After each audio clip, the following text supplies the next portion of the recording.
Good morning, good afternoon, and good night. You're listening to Kicking It with Q. My name is Quintin, and today we got the opportunity to interview somebody who was previously on our podcast. We got to travel alongside an international student while she tells us her story. Kaylee, originally from Hong Kong, her sister Emma, and her friend Kitty talk about the difficult situations that's going on back home, and we get to hear their side of the story of what's really happening. So stay tuned.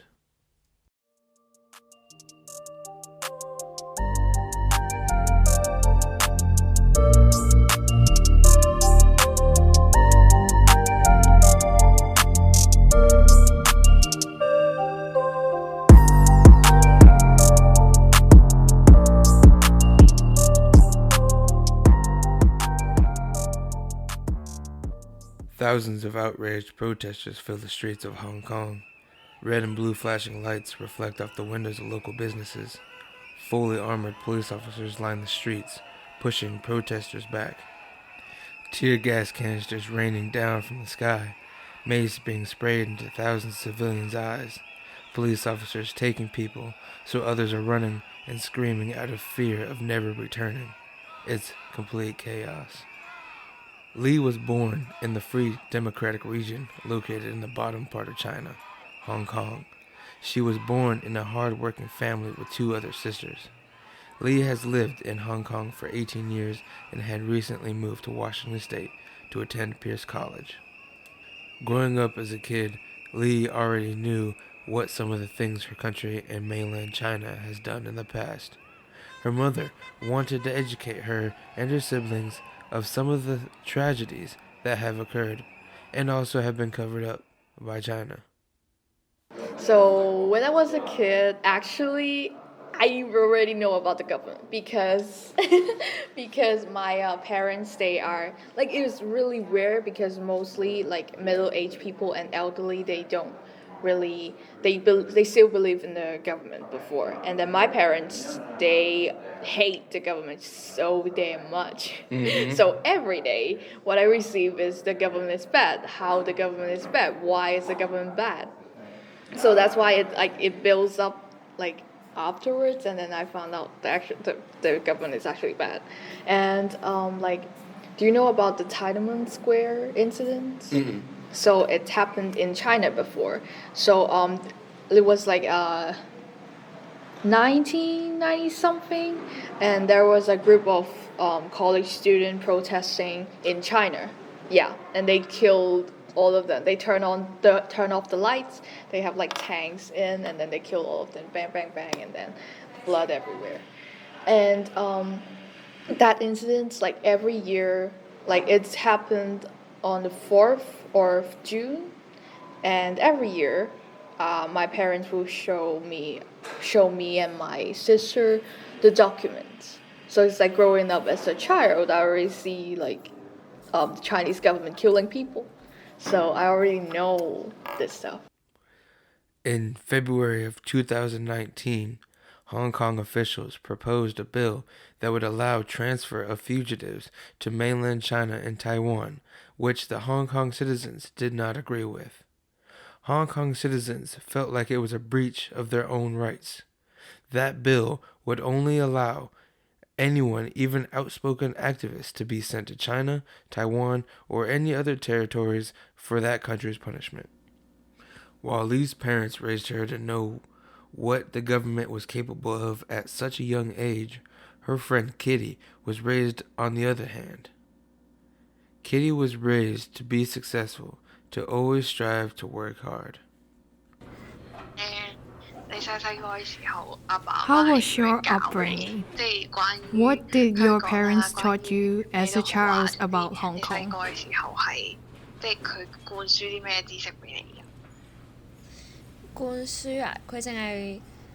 My family members will usually say there are a lot of competitions in Hong Kong. They told me to work harder on my academics. They mainly emphasize academically. They think that you must enter a university to be successful. Kitty's family had a total different view on discussing politics. They saw the news, but her parents never discussed with them.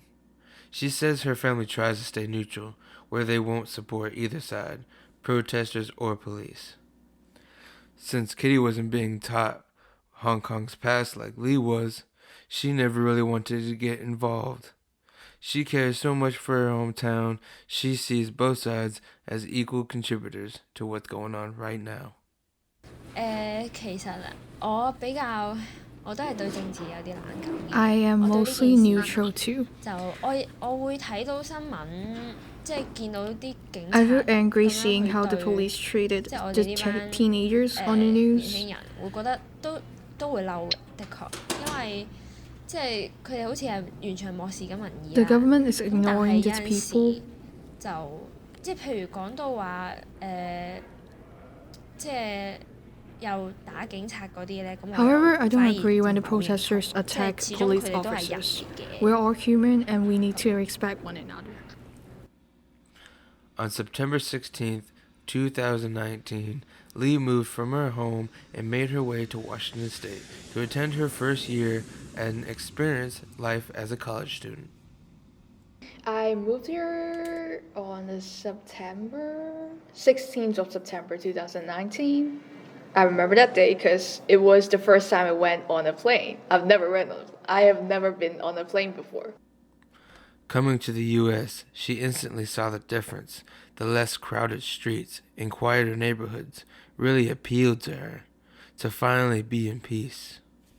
So I came here and it's like everything is so quiet.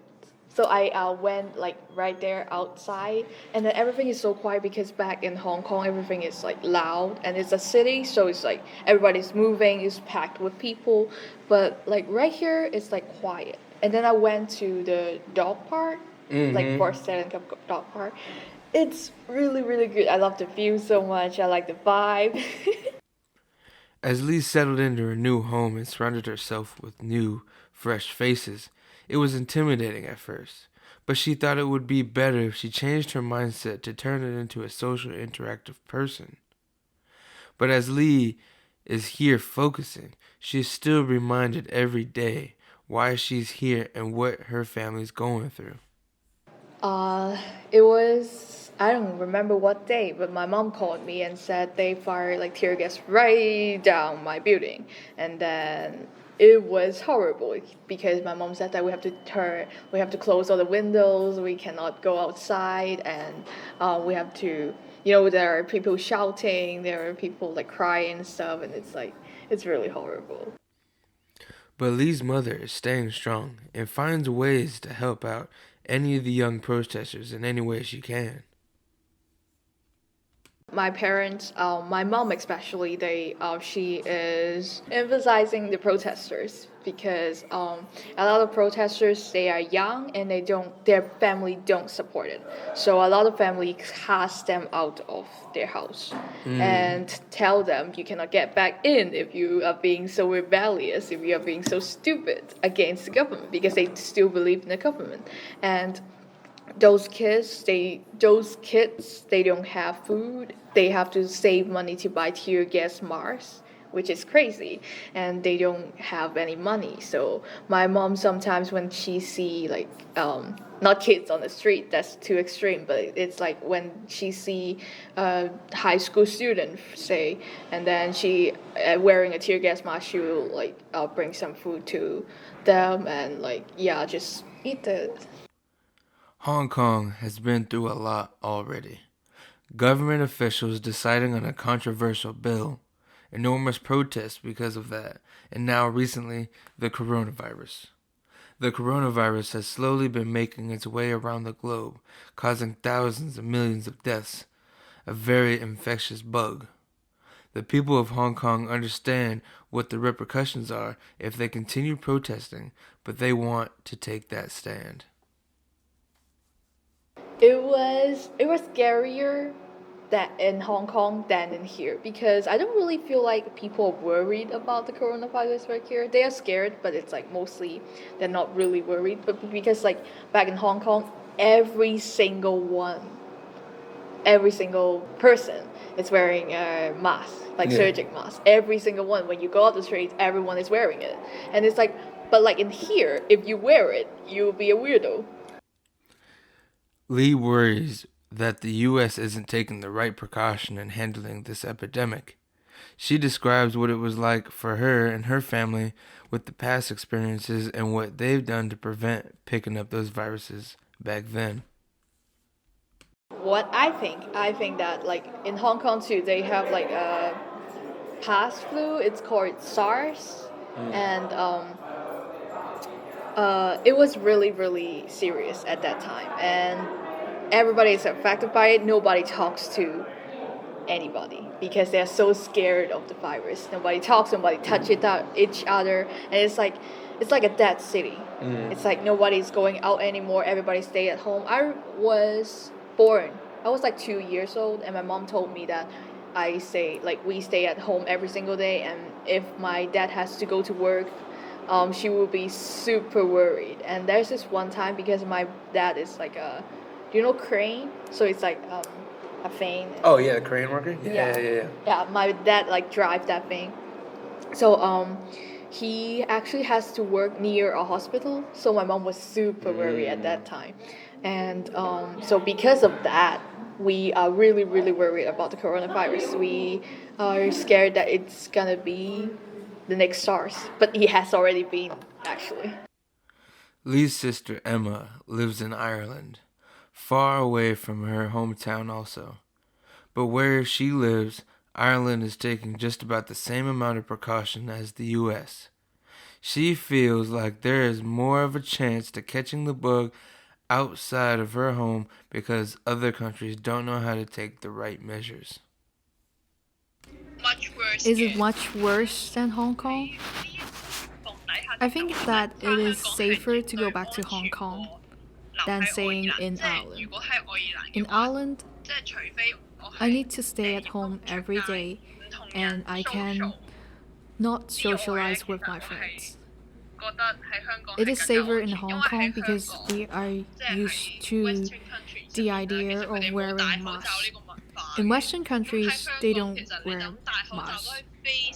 It's extremely normal to wear masks in Hong Kong, and I feel safer and more secure in Hong Kong. Some Irish think that it is not a big deal. Nothing will happen to them. They can still go on drinking in clubs and pubs.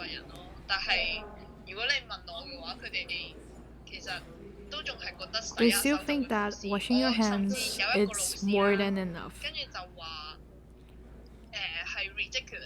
Our lecturer said that it is ridiculous, but everybody has their own perspective.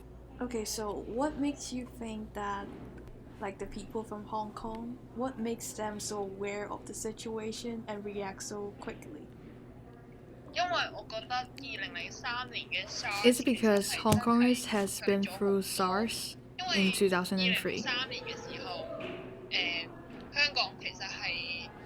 Hong Kongers has been through a lot in 2003. In Emma's garden, the spread of the virus was very serious. In Ireland, they mostly have single houses, so they don't really have that problem. At the beginning, back when Hong Kong was mildly affected by the coronavirus, a student told me that the doctor has never seen a virus coming to Ireland, and there's nothing to worry about.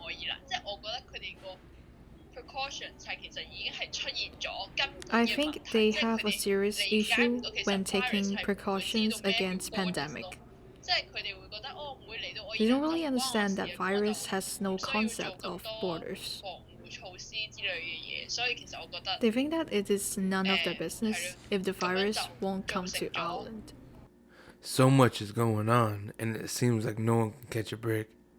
How does one stay positive and keep your spirits up when all these occurrences keep happening?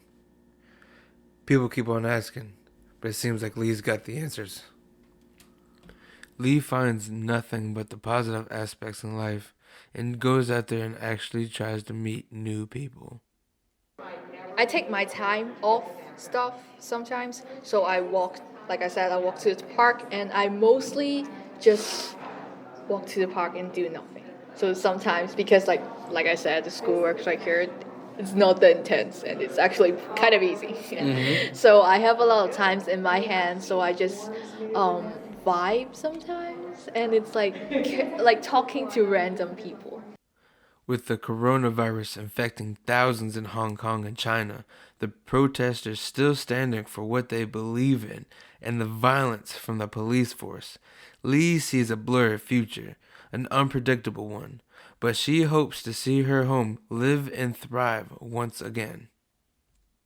I cannot see, like, if I think about the future, it's blurry to me, it's blurry, and I cannot see there's like a bright future in Hong Kong, because no matter how it ends, even if the protesters win, it doesn't necessarily mean that things are gonna work well in Hong Kong, because there is no answer to that. But I absolutely think that this probably might lead to the best outcome, like us protesting and fighting against the government. It's better to do that instead of like staying silent.